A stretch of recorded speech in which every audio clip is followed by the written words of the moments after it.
Imagínate un mundo donde una sola sombra controla el flujo de miles de millones de dólares, donde un simple apodo puede hacer temblar a un gobierno entero, y donde una marca pintada en una carretera puede ser una sentencia de muerte para quien se atreva a cruzarla. Esa es la imagen que nos han vendido durante décadas sobre los llamados carteles del narcotráfico. Todos hemos visto la película. El capo en camisa de seda sentado en un trono de billetes, rodeado de un ejército privado listo para incendiar un pueblo entero si alguien pisa su territorio. Hemos leído los titulares una y otra vez. Los carteles controlan las calles. La guerra contra el narco es una batalla perdida.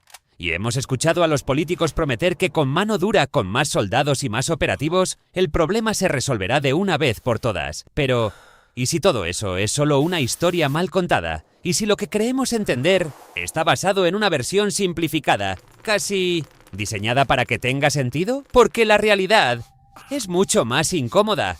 Tal vez el problema no son unos cuantos cerebros criminales. Tal vez el verdadero sistema es una red mucho más compleja, una mezcla de economía, política, abandono social y necesidad humana. Una red que no tiene un solo rostro y que casi nadie quiere mirar de frente. En los próximos minutos vamos a desmontar los mitos más grandes que todavía se repiten en las aulas, en los noticieros y en las conversaciones de todos los días. Viajaremos desde los ranchos polvorientos de Sinaloa hasta los callejones más oscuros de Medellín, desde un camión oxidado en la frontera de Juárez hasta una oficina bancaria en Zúrich. Y lo que vas a descubrir en el camino va a cambiar por completo la forma en la que entiendes este fenómeno. Vas a escuchar cómo un río casi olvidado en la Sierra Madre se convirtió, sin que casi nadie lo notara, en el origen de una historia que todavía define las estrategias de seguridad en todo un continente. ¡Quédate!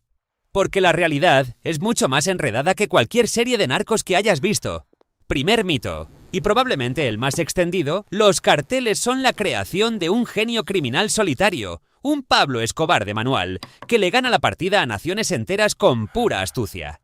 En las series y en los documentales aparece como un jugador de ajedrez, moviendo peones de frontera en frontera con la precisión de un general de 5 estrellas. Sabe el peso exacto de cada cargamento, el momento preciso en que un barco puede atracar y la frase justa que hará que un alcalde firme un pacto en la oscuridad. La realidad es infinitamente más desordenada. Los carteles no funcionan como la guarida secreta de un villano de película. Son corporaciones del crimen. Tienen departamentos de contabilidad, ingenieros que diseñan túneles con ventilación y rieles, coordinadores logísticos que manejan flotas de camiones, avionetas y hasta submarinos artesanales. Su modelo operativo se parece mucho más al organigrama de una multinacional que al plan maestro de un solo cerebro. Tomemos como ejemplo al Cártel Jalisco Nueva Generación. En la última década no creció porque un visionario solitario dijera «expandamos el imperio». Creció porque un equipo de gerentes, cada uno con funciones específicas, decidió dividir la organización en 3 ramas claramente diferenciadas. Una unidad de producción de droga, una flota de contrabando con rutas terrestres, marítimas y aéreas, y un brazo financiero que opera a través de empresas fantasma, en Panamá, Suiza y las Islas Caimán. El resultado es una máquina burocrática capaz de cambiar de metanfetamina a fentanilo en cuestión de semanas, redirigir rutas completas cuando un puerto se cierra por un operativo y hasta presionar a funcionarios locales para modificar leyes de uso de suelo que les convengan. Suena a un imperio invencible, ¿verdad? Pero esa misma estructura corporativa que los hace flexibles también genera una debilidad enorme que casi nadie menciona. Quédate conmigo, porque en el siguiente vamos a descubrir por qué el mito del capo todopoderoso se derrumba cuando miras más de cerca. Mito número 2. Los carteles son simples comerciantes de droga, completamente aislados del mundo de la política. La imagen clásica que todos tenemos es la de un camión cargado de cocaína cruzando la frontera, mientras un sheriff espera del otro lado. Una historia de buenos contra malos, limpia y sencilla. Pero esa historia es una fantasía. En la realidad, la línea que separa al cártel del lobby político es una cortina de papel que se rompe con el menor soplo. Y esto es algo que en América Latina conocemos de primera mano, aunque muchas veces prefiramos no verlo.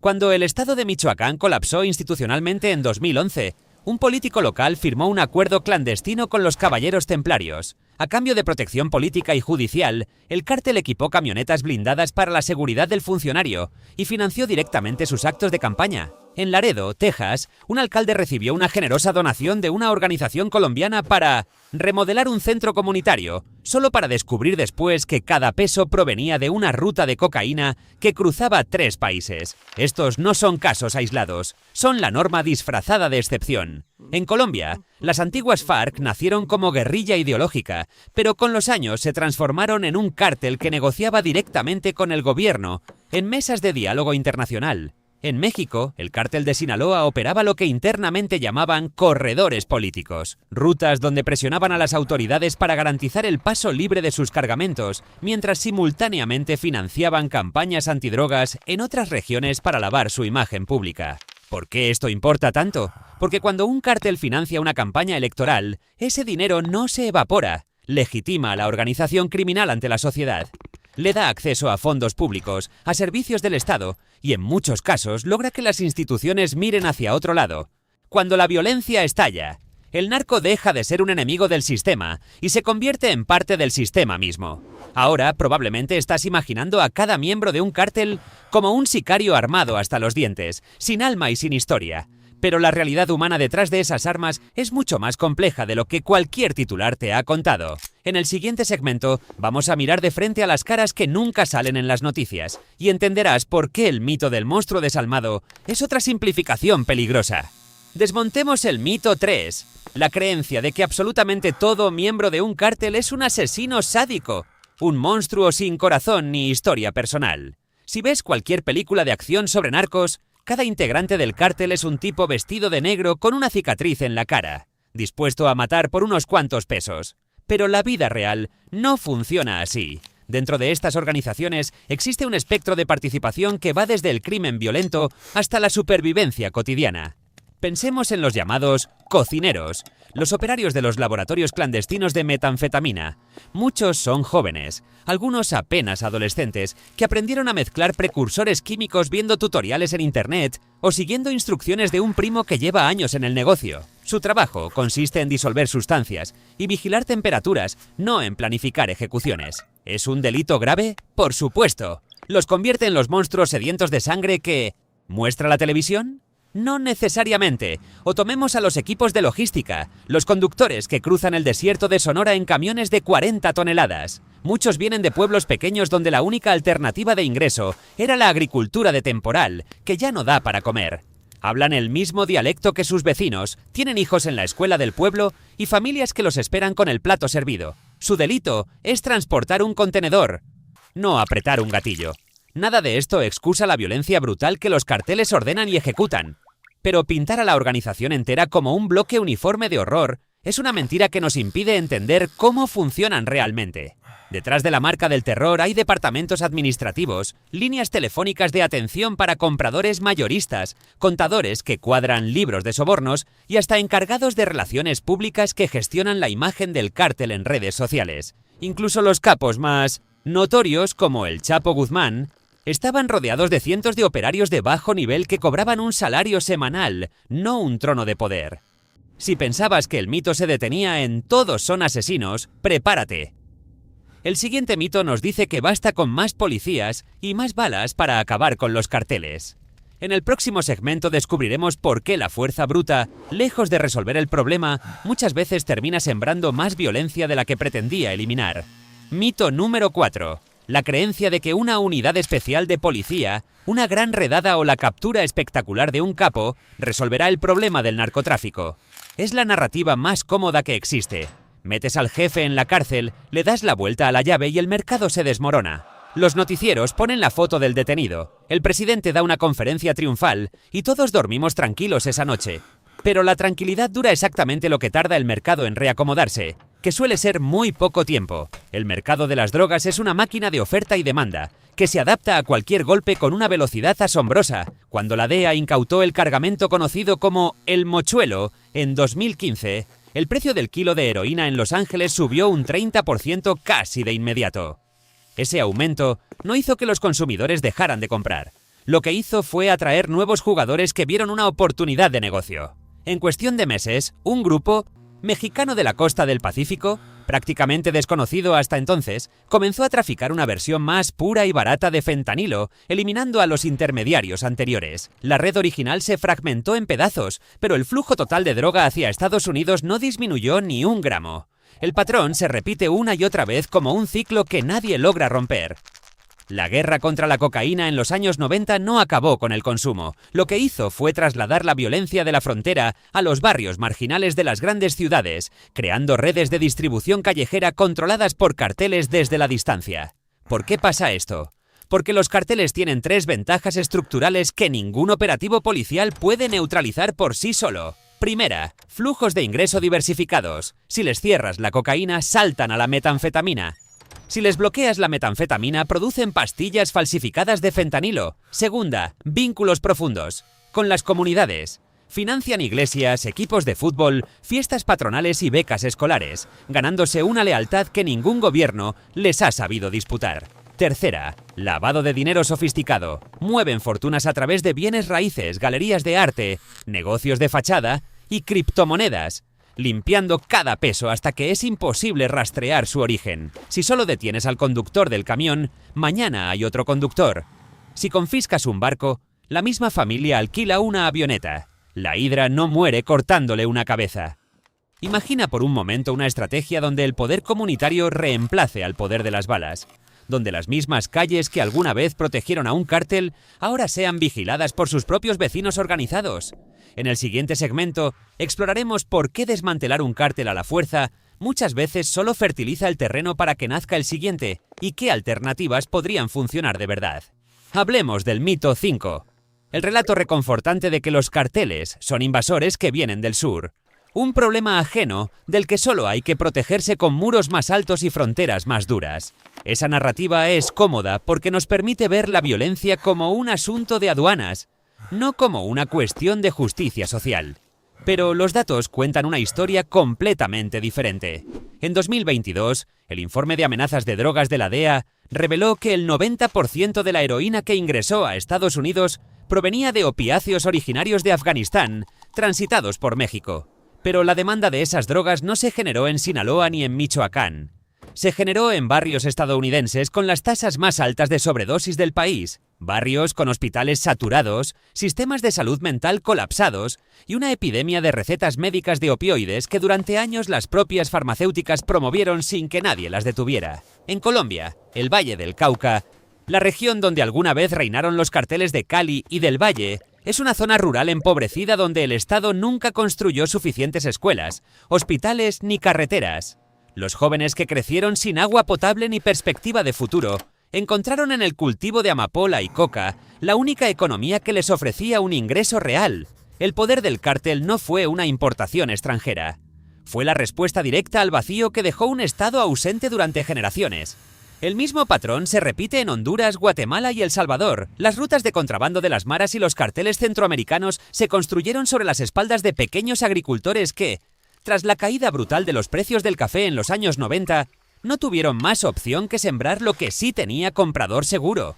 El dinero fluye hacia el norte, pero las raíces del problema están clavadas en la pobreza local, la falta de educación, la corrupción municipal y las promesas eternamente incumplidas de los políticos de turno. El mito de que los carteles son exclusivamente una amenaza externa es un distractor que nos ciega ante los fallos domésticos que alimentan el ciclo completo de oferta y demanda. Nos impide ver que el problema no empieza en la frontera, sino en cada comunidad abandonada, donde un joven de 15 años tiene que elegir entre morirse de hambre o subirse a una camioneta. Si los carteles son tanto actores de negocio como actores políticos, y si prosperan precisamente donde el Estado fracasa, tiene que haber una historia más profunda detrás de su brutalidad. En el siguiente segmento nos adentraremos en el costo humano real y descubriremos cómo personas comunes se convierten en víctimas y voluntarios del sistema al mismo tiempo. El último mito que vamos a destruir es la idea de que los carteles son únicamente fábricas de droga y que la única noticia que generan es un decomiso de cocaína o una bolsa de heroína. Esta creencia es tan extendida como peligrosa porque reduce un fenómeno multidimensional a una sola línea de negocio. Los carteles modernos son empresas criminales diversificadas que operan en múltiples industrias simultáneamente. El informe de 2021 de la Iniciativa Global contra el Crimen Organizado Transnacional documentó que las principales organizaciones mexicanas y colombianas participan activamente en tráfico de personas, contrabando de especies protegidas, tráfico de armas, minería ilegal, extorsión sistemática, robo de combustible e incluso inversiones legítimas en bienes raíces, agricultura y construcción. Un ejemplo que ilustra perfectamente esta diversificación. El cártel de Sinaloa desarrolló lo que internamente se conocía como el programa Arte por Dinero, canalizando millones de dólares a través de casas de subastas internacionales. Compraban obras de arte a precios inflados, las revendían a coleccionistas privados y el dinero salía completamente lavado, con factura legal y todo. En paralelo, el cártel Jalisco estableció alianzas con empresas mineras para desviar toneladas de mineral de oro, venderlo en el mercado internacional bajo certificados falsificados y convertir tierra en lingotes limpios.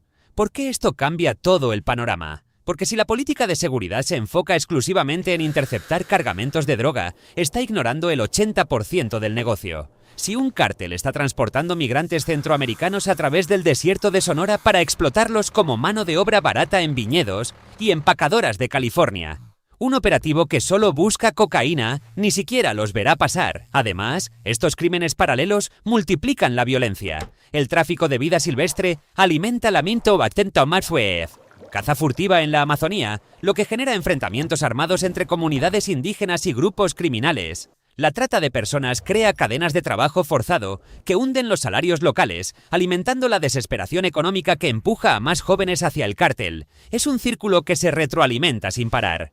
Reconocer que los carteles son conglomerados criminales con líneas de negocio diversificadas nos obliga a replantear toda la estrategia. No basta con decomisar droga. Hay que perseguir el lavado inmobiliario, rastrear las criptomonedas, desmantelar las redes de trata y proteger los recursos naturales que estos grupos explotan para financiarse. Ahora que hemos quitado todas las máscaras, es momento de dar un paso atrás y hacernos la gran pregunta. ¿Qué pasa si la solución real no está en capturar capos ni en llenar cárceles, sino en sanar el suelo roto del que nacen estos carteles una y otra vez? Empezamos con la imagen de Hollywood. Un capo en su trono, una montaña de billetes, una guerra que se gana con una bala bien puesta. Y la fuimos desmontando pieza por pieza. El mito del genio criminal solitario. El mito del traficante apolítico. El mito del monstruo sin historia. El mito de que más policías significan menos carteles. El mito de la invasión extranjera. Y el mito de que solo se trata de drogas. Lo que queda cuando retiras todas esas capas es una red entrelazada de desesperación económica, oportunismo político, demanda insaciable y un mercado que se alimenta de la necesidad humana más básica, sobrevivir. No es un villano invencible ni una amenaza unidimensional. Es un sistema, y los sistemas no se destruyen con balas, se transforman con estrategia.